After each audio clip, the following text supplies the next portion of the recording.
შელეყურუა ჩვენი სტუმარი, მოგესალმებით, მადლობა გადაცემაში სტუმრობისთვის. მინდა ვიკითხო თქვენი შეფასებით, მე გადავალ უკვე ოპოზიციის ნაწილზე, რა მდგომარეობაშია დღეს ივანიშვილის რეჟიმი, თქვენი დაკვირვებით, რა ეტაპზეა მათი შიდა კონსოლიდაციის თემა, ყველა იმ საკითხიდან გამომდინარე, რომელიც შესავალში ჩამოთვალე, მე იგივე გედედეს მოადგილეების წასვლა, სამწუხარო ტრაგიკული ამბავი, რომელიც გაცილებით ბევრ ამას ყვება რიჟვაძის საკითხს გულისხმობ და ასე შემდგომ. და არის თუ არა მხოლოდ ასე ვთქვათ ეს ერთი რამე სიმპტომის მაჩვენებელი თქვენთვის, მე არ მოგცემთ მიმართულებას, თქვენ როგორ აფასებთ ამას? მოგესალმებით კიდევ ერთხელ. ქართული ოცნება არის იმაზე კარგ ფორმაში, ვიდრე მე მინდა რომ იყოს სამწუხაროდ. დანარჩენსაც შეიძლება, იმის ხარჯზე, რომ ძალიან დიდი რესურსი აქვს, რომელიც კეთილსინდისერად ნამდვილად არ მოუპოვებიათ, ჩვენგან წაიღეს, ჩვენ წაგვართვეს და ვიცით, რომ სისტემა ზოგადად აი ბიუჯეტის ფულის და კიდევ პლუს რაღაცა ფულების ხარჯზე და რესურსების აკუმულირებით იმას ახერხებს, რომ რაღაცა მეტნაკლები სტაბილურობა შეუნარჩუნოს. ეს სამწუხაროდ მათ აქვს, თუმცა რეჟიმისთვის დამახასიათებელია ეს რესურსების ოდენობა, ამიტომ ჩვენ ეს გათვალისწინებული უნდა გქონდეს. დანარჩენსაც შეიძლება იმას, რაც აკეთებენ. ჩვენ გვახსოვს მაგალითად ლავრენტი იბერია, გამოჩენილი კომუნისტი, საბჭოთა მარშალი, საქართველოს კომპარტიის ცენტრალური კომიტეტის პირველი მდივანი, სოციალისტური შრომის გმირი, მოკლედ ძალიან კარგი კომუნისტი იყო და დახვიტეს კომუნისტებმა. შალვა ილიავა იყო, ასევე წითელი დროშის და შრომის წითელი დროშის ორდენების კავალერი და ეგეც დახვიტეს. სერგო ორჯონიკიძემ დაასწრო განაჩენის გამოტანა და თავი მოიკლა. ისაკ ჟვანე იყო კიდე მაგალითად აფხაზეთის რევკომის დამფუძნებელი და ეგეც დახვიტეს. ეს არის უსასრულო ძალიან გრძელი სია საქართველოში და სხვა ქვეყნებში კომუნისტებმა როგორ დახვიტეს ადამიანები, რომლებიც მათ დაეხმარათ კომუნისტური მმართველობის, საბჭოთა მმართველობის ზოგადად დამყარებაში, ხო, იმიტომ რომ რეჟიმმა თავისი თავი გაისუფთავა. მაგას აკეთებს ეხლა ქართული ოცნება, ეგრეთ წოდებული ავტოფაგიას აკეთებს, ისუფთავებს თავის თავს იმ ხალხისგან იცლება, ვისაც შავი საქმეები აკეთებინა ეხლა. და საუკეთესო საბჭოთა ტრადიციებით, მაგალითად გუშინ ნახე ერთ-ერთი ბათუმელი ჩინოვნიკი, რომელმაც ყველა კვალი გააქრო რიჟვაძესთან მისი მეგობრობის. ჯერ ზოგადად ბიუჯეტიდან დაფინანსებული მეგობრობა რა ვთქვი, ბიუჯეტიდან დაფინანსებული არაფერი არ ვარ და მეგობრობა განსაკუთრებით ბიუჯეტის ფული რო გაახლოვეს, მე კი ვხედავთ მეგობრობა ზოგადად როგორ გადაიზარდა, ფოტოებიც კი წაშალა ადამიანს სტალინის გვერდით რო ვიღაცები ქრებოდნენ ფოტოებზე, ბანძი ფოტოშოპით ეგრე გააკეთა, ეგონა რომ ციფრულკას უწაშლი და არავის აღარ ემახსოვრებოდა რომ რიჟვაძის მეგობარი იყო, კეთროვანივით გამოირიდა ამ ადამიანს, იმიტომ რომ ზოგადად ეს ეხება, როცა რეჟიმი დაგათარგეთეს, მე შენთან მეგობრობა აღარავის აღარ უნდა, იმიტომ რომ ესენი სინამდვილეში შენი მეგობრები არ არიან. საბოლოო ჯამში ამ ხალხის მხარეს პრინციპები არ არის, მხოლოდ არის შიში, იმიტომ რომ ეხლა რაც ჭამეს წყალებში. ეგ უნდათ რომ შეინარჩუნოთ, ეგ უნდათ რომ შეერჩეთ. ვიღაცა ეხლა დარდობს იმაზე მეტი ჭამე ალბათ ვიდრე მეკუთვნოდაო, ვიღაცა ფიქრობს რომ ცოტა მეტის ჭამა შემეძლო, მაგრამ საბოლოო ჯამში ყველანი გასუსულები არიან და უცდიან საკუთარ განაჩენს. არავის წინააღმდეგობის თავი არ აქვს, იმიტომ რომ ყველაზე აქვთ კომპრომატები. ეს მნიშვნელოვანი კითხვაა, არა შიგნიდან ეს თქვენ ახსენეთ კომუნისტური რეჟიმი, მან მოახერხა არაერთ გზის გასუფთავება, ერთგვარად თქვენ როგორც უწოდეთ, მაგრამ რეჟიმი შეინარჩუნა. აი ამ ნაწილში მაქვს ზუსტად კითხვა, ქართული ოცნების შიგნით არავის დარჩა რესურსი წინააღმდეგობის გაწევის, როგორც თქვენ ფიქრობთ, ხო? ჩვენ ზოგადად ვიცით როგორ იცვლებოდნენ კომუნისტურ რეჟიმში თავები და ამ თავების ცვლილება ზოგადად უზრუნველყოფდა ის, რომ არსებობდა პლუს კომუნისტური ელიტა, სამწუხაროდ, რომელიც საბედნიეროდ ქართულ ოცნებაში ამგვარი ელიტა არ არსებობს, ვისაც შეუძლია რომ მაგალითად ბიზნე ივანიშვილი შეეწინააღმდეს. ბიზნე ივანიშვილის ავტორიტეტი გამომდინარე იქიდან, რომ ის კრავს მთელ ქართულ ოცნებას დღეს და მისი ავტორიტეტი და პლუს მისი რესურსები დღეს არის ურყევი, შესაბამისად იმ მეტამორფოზას ვერასოდეს ვერ განიცდის ქართული ოცნება, რომელსაც განიცდიდა მრავალგზის ისა საბჭოთა რეჟიმი, როცა მათ შეეძლოთ რომ ეთქვათ, რომ ხრუშოვს ეთქვა, რომ როგორი ცუდი კაცი იყო, რა ქვია სტალინი, სტალინს ეთქვა, როგორი ცუდი კაცი იყო ლენინი, მერე ბრეჟნევს ეთქვა, რომ ესენი ყველა ცუდი ადამიანები იყვნენ ლენინის გარდა და ამას ბიზნე ივანიშვილზე ვერავინ ვერ იტყვის. ყოველ შემთხვევაში ჯერ და აწიროს ფიზიკურად ვერ გააკეთონ, მაგას ჩვენ უნდა შევუწყოთ ხელი. უბრალოდ აქ ეხა მარტივი და დასანახი რა არის, რომ რაც ხოცებს არ ესმით სამწუხაროდ, ეხა ცოტა დაბალი ლეველის ხოცებს რიგითებს და ცოტა უფრო რაღაცა მაღალი რანგის ხოცებს ასე რომ ვთქვათ, ცოტა უკან დასახევი გზა უნდა დაიტოვონ, იმიტომ კი არა რომ ეხლა რაღაცა მაღალი მორალის ხალხია და თავისუფლებისთვის უნდა იბრძოლონ და საქართველოს კარგი ქვეყანაა და არ შეიძლება რუსეთს დაუტოვო და ასე შემდეგ. თავიანთი თავისთვის, იმიტომ რომ ადრე თუ გვიან მნიშვნელობა არ აქვს კომუნისტები, როგორი გამოჩენილი კომუნისტები დახვიტეს, ხო?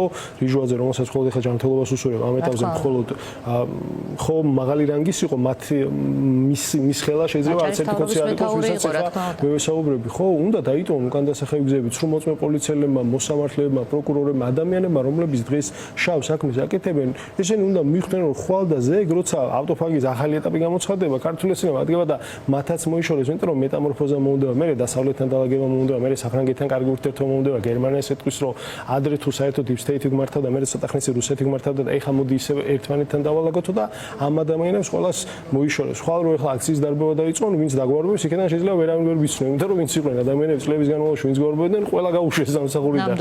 ოღონდ ორი კვირის თუ ორი თვის წინ ორდენები მიცეს, დააჯილდოეს, როგორი კარგი ხალხი ხართ, თქვენ შემოგევლეთო და ეხლა ისეთ სიტუაციაში შეუქმნეს, სადაც მათ ფიზიკურად აღარ შეუძლიათ შინაგან საქმეთა სამინისტროში გაჩერება, ამიტომ ლოგიკას არ ექვემდებარება, არავინ არ უნდა თქვას, ძალიან მარტივ ლოგიკას ექვემდებარება იმ, რასაც ეხლა აკეთებს ქართული ეცნობა და კობახიძემ აიღო თავის ხელში სადავე და უნდა თქვას, ეხლა ყველგან ჩემი ადამიანი უნდა იყოს და ვიღაცა დასანქცირებულია, ვიღაცა გასრულია, ეგერ კვლევა ვნახე და ქართული ხალხი იძახის, რომ თურმე როგორი კორუფცია ყოფილა, მე ეს არ ვიცოდი, ეხლა გავიგე და მოდი ამ კორუფციას უნდა ვიბრძოლ და ჩემი ასას ქრისტიანსაც არ დავინდო, იქ ვიღაცას ფული მოაქვს და აქ ბევრი უჭამეთ და მოდი ამად გამოვართოთ და ჩვენი მარაგები შევისოთ, ეს არის ძალიან მარტივი ლოგიკა, ხედავთ რასაც აკეთებთ. ამას გააკეთებენ კიდევ და კიდევ უფრო ხშირად თუ ამის საშუალებას მივცემთ.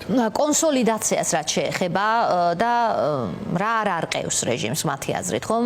კონსოლიდირება და ყველგან სადაც შეიძლება მათ ფეთქებად საშიში რამე დახვდეთ, იმის განეიტრალება მაქსიმალურად. ვინ არიან ასეთები? მაგალითად ასეთი მსხვილი ბიზნესი, რომელსაც ევროპასთან ასეთი სერიოზული პრობლემები არ აწყობს, მარტივად რომ ვთქვათ, სულ მარტივად არ აწყობს, იმიტომ რომ ეს მათ ბიზნესს ურტყამს, მათ რეპუტაციას ურტყამს და ასე შემდგომ, მაგრამ აქ ალტერნატივა არის ბოლო რამდენიმე დღის მაგალითზე ვნახეთ დაჭერა.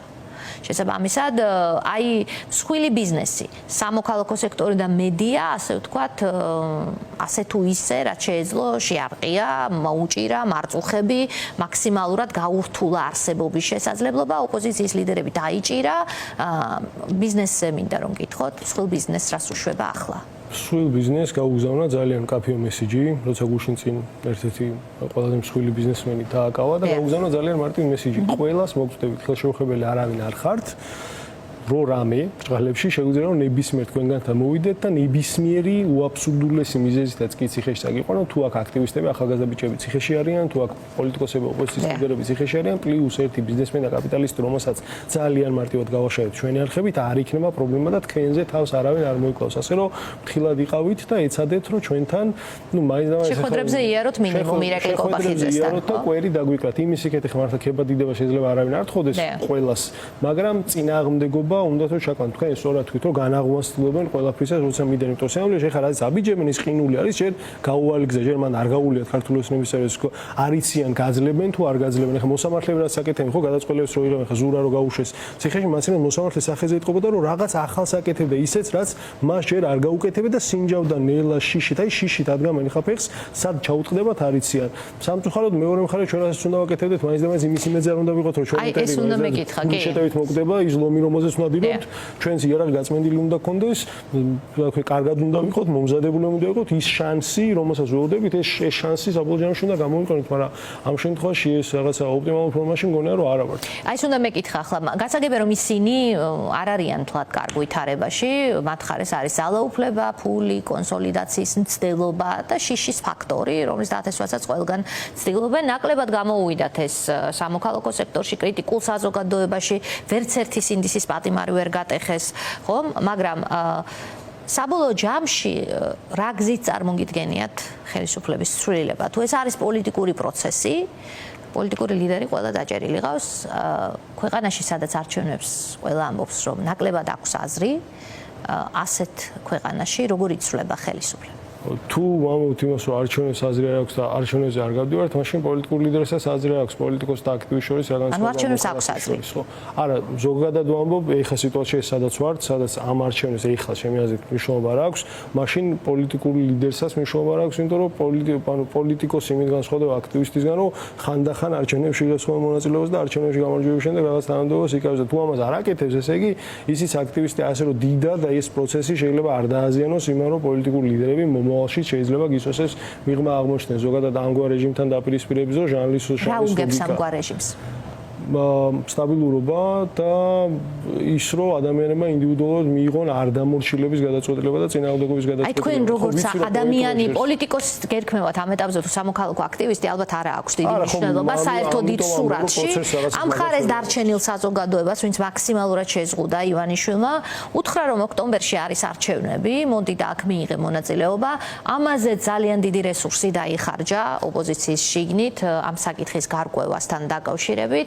საბოლოო ჯამში რაღაცნაირად ჩამოყალიბდა ეს პროცესი, რომ მაგალითად გახარია და ლელო ამბობენ, რომ არჩევნებში მიიღებენ მონაწილეობას. ლელო გახარიამ თავიდანვე თქვა ის, მაგრამ ლელოს ეს ესახება სწორ ალტერნატივად დანარჩენ 4 კოალიციიდან დანარჩენს, ანუ ნაციონალურ მოძრაობას, იგივე ახლებს და ახალ შექმნილ პარტიებსაც და პოლიტიკურ ჯგუფების უმრავლესობას მიაჩნია, რომ ამ არჩევნებში შესვლის აზრი არ არის, არ აქვს ამ არჩევნებში შესვლას აზრი. მაგრამ რას აქვს აზრი? ეს მინდა ვიკითხო, გუში მე ვნახე ბევრი ადამიანი ერთად მდგარი, იქ იყო სამოქალაქო სექტორი, პოლიტიკოსიც, კრიტიკოსიც, ყველა ერთად, რომელსაც არ განასხვავებდა წითელი ხაზები, მაგრამ კრავდა იდეა, რომ ჩვენ წინააღმდეგობას ვაგრძელებთ. ეს არის გზა? არ ვიცი ხომ ვერ ვარჩევ რა, ხო ვინ სამოქალაქო სექტორი და ვინ რაღაცა. ხო, აღარ აქვს ამას აზრი, ხო? ერთად ვდგებენ, თან ბევრ ადგილას ხავს, ეგ ხალხი ნანახი და ბევრი შეთანხმების იქეთ ერთხარ ეს. თქვენ არ იდექით? მე არ ვიდექი, იმიტომ რომ მოცემულ ეტაპზე მე 100 ვერ ხედავ ვერც ბოიკოტში და ვერც არჩევნებში მონაწილეობის მიღებაში. ერთი მე მათზე ადრე დავაფიქსირე აზრი და მათზე მკაფიო, როცა ბუნდოვნება იყო, რომ მე არ ვაპირებდი ამ არჩევნებში მონაწილეობა მიმეღო, როცა ხალხი ამბობდა, რომ ეხა ამას ლაპარაკის დრო არ არის და ასე შემდეგ და ეშინოდათ იმის, რომ საკუთარი სიტყვის ძველები განხთარიყვნენ და ვიღაცა შევიდოდა და ჩვენც მათთან ერთად მე შევიდეთ თუ მაგას ელოდებოდნენ. ეხა შეიძლება ამას ალაპარაკოს, მაგრამ ყველა ხო ხდება, ამ რჩეულ ხო ხდება, რომ აი ეს სიტუაცია იყო რაც ხდებოდა და ეხა რაღაც გვეუბნებიან, რომ არჩევნების ბოიკოტით მოვიგეთ, მეორე მხარე გვეუბნება, რომ არა, არჩევნების მოგებით მოვიგეთ. მოვიძახი, რომ ეხა ისეთ სიტუაციაში აღმოიჩინეთ ჩვენი თავი მათ შორის იმით, რომ არ ვილაპარაკეთ თავის დროზე ამაზე რა უნდა გაგვეკეთებინა, იმგვარ სიტუაციაში აღმოიჩინეთ თავი, სადაც გამოსავალი არც არჩევნებში შესვლაში არ არის და არც არჩევნების ბოიკოტში არ არის გამოსავალი. გამოსავალი სინამდვილეში ალტერნატიული პროცესის შექმნაში თუ ამის იქეთ ალტერნატიული პოლიტიკური პროცესის. კი, პოლიტიკური პროცესი თუ არ შექმნით, მნიშვნელობა არ აქვს. პოლიტიკური პროცესი თუ არ შეიქმნება, მნიშვნელობა არ აქვს. სად იქნება ეს პოლიტიკური პროცესი? სათხარ. მოცემულ შემთხვევაში ქუჩაში იქნება. მოცემულ შემთხვევაში იქნება ქუჩაში, სასამართლო დარბაზებში, უკვე სასამართლო დარბაზებში აღარ, სასამართლოს ეზოებში, ქუჩაში ადამიანებთან საუბრით შეიძლება შეიქმნას პოლიტიკური. ამას აი ხა ერთი მარტივი სქემა ხო არ არსებობს. აი მაგალითად იციან ხოლმე რომ რეგიონებში წავით ხალხს ლაპარაკი. ეს ხო რაღაცა მარტივად მოფიქრებადია, მაგრამ მაინც ერთადერთი ხო არის მილიონი რაღაცის გაკეთება შეიძლება იმისთვის, რომ უკეთეს ფორმაში ვიყოთ ხვალ, ვიდრე ვარ დღეს. საბოლოო ჯამში მე იმას ხვდები და ჩემი აზრი ესეთია, რომ შანსი მოგვეცემა აუცილებლად ცვლილების და ეს ცვლილების შანსი უნდა გამოვიყენოთ, რომ ამ შანსის გამოყენების უჭირდება, რომ ვიყოთ ფორმაში და ჩემი აზრი დღეს იმისთვის არ ვაკეთებთ, მე ჩემ თავსაც მოვიაზრე მიუხედავად იმისა, რომ ხალხ არც ხელფასი არ მაქვს და არც დაფინანსება შესაბამისად გქონა, რომ მენაკლები მომეთხოვება რესურსის სინაკლების გამო, ვიდრე თუნდაც სხვა პოლიტიკურ პარტიებს ან კონკრეტულ პირებს, მაგრამ იმის იქეთ მოინც გქონა, რომ არავინ არ ვაკეთებს საკმარის იმისთვის, რომ უკეთეს ფორმაში ვიყოთ, დაველოდოთ კონკრეტულ შანსს, რომელსაც მე ეს შანსი შეიძლება იყოს რაღაცა შემდეგი არჩევნები, რომელსაც მოვიპოვებთ, ან ის პროცესი, რომლითაც ამ შემდეგ არჩევნებს მოვიპოვებთ. საბოლოო ჯამში ჩვენი მთავარი მიზანი რაც უნდა იყოს, რომ რაღაც ხვალ რო 5 ადამიანით მეტი ვიყოთ. ამას ვერ ვაკეთებთ, იმიტომ რომ პროპაგანდა ისაუბრება უფრო მეტ ადამიანს და თავის იდიოტურ ტყუს აგებინებს უფრო მეტ ადამიანს. ჩვენ რაღაცა მგონია რომ უფრო რთულიანით ვლაპარაკობთ და ჩვენი რაღაცა აზრები და ჩვენი მესიჯები უფრო ცოტა ადამიანთან მიგვაქვს, თორე დარწმუნებული ვარ, საქართველოში არ დარჩება არც ერთი საგადმოაზროვნე ადამიანი, ჩვენ რო ეს სასამართლო პროცესები რაც მიმდინარეობს საზოგადოებას ვაჩვენოთ, ერთი საგადმოაზროვნე ადამიანი არ დარჩება ისეთი, ვინც იტყვის, რომ კი მართლა დამოუკიდებელი სასამართლო გვაქვს და მიუკვერძებული სასამართლო გვაქვს და ეს ბიჭები პოლიტიკური პატრონები არ არიან, ვინც დღეს იხეშა და ამის მთქმელი ერთი ადამიანიც კი არ დარჩება და ეს ხო ჩვენი გამარჯვება იქნება საბოლოო ჯამში. ამას თუ დავაჯერებთ ხალხს. ხო, მაგრამ რაღაცნაირად აი თქვენს გისმენთ, ჩელე, აი თქვენ მაგალითად გქონდათ ხოლმე ვიდეოები თავის დროზე ძალიან მარტივ და გასაგებ ენაზე გაკეთებული, განსაკუთრებით ახალი თაობისთვის. რაღაცნაირად ახლა გაჩერებული ხართ ამ ნაწილში, ახლაც აკეთებ. ამის გარდა რას ცდილობთ კიდევ? მე მესმის, რომ რესურსების თემა მნიშვნელოვანია, თქვენ ახსენეთ ეს და ყველაფერს სჭირდება, გადაადგილებასაც სჭირდება ფინანსები, ეს აქ მოსვლასაც სჭირდება ფინანსები, ეს ძალიან მარტივად გასაგები თემაა, მაგრამ აი არ ვიყავიო იქ. სადაც ყველა იდგაო.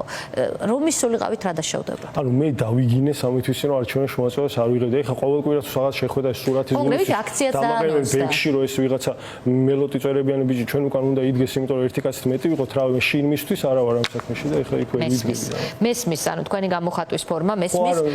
საბოლოო ჯამში მგონია რომ ყოველ დღე მისთვის რა არ ვიღოთ არჩევანს გავიგეთ, მგონია რომ ყველამ გავიგეთ რომ არჩევანის შემოწმებას არ იღებენ. საბოლოო ჯამში იმას ვისაც ვერ გავაგებინეთ პლუს ბრიფინგით ამას ვერ გავაგებინებთ და რაღაცა სხვა რაღაც უნდა გავაგებინოთ. მე რა ჩემეხება ხა მე რაღაცა ვცდილობ რომ რაღაცები საკომუნიკაციო მოახდინო ჩემს მეგობრებთან ერთად და შეიძლება რაღაც ახალი შევთავაზო საზოგადოებაში. აქციები პარალელურად არის თუ არა ასე ვთქვათ ამ წინააღმდეგობის შენარჩუნების. კი, იმიტომ რომ აწუხებთ აქციები, მე რასაც ხედავ აწუხებთ აქციები, თავიანთ კომფორტს უშლის ხელს, არ აძლევთ საშუალებას რომ დაიხატოს რაღაცა ის რომ თითქოს კრიზისი არ არის. ამის საშუალებას ის აქციები თუნდაც რა 500 კაცი მოიდეს, ეგეც კი არაზე საშუალებას რაღაცას თუ ხედავ რომ აწუხებთ, კარგი არის ვაკეთოთ ეგ ვიაროთ აქციებს და კიდევ უფრო მეტად შევაწუხოთ. დიდი მადლობა ბორის შელეყურვას.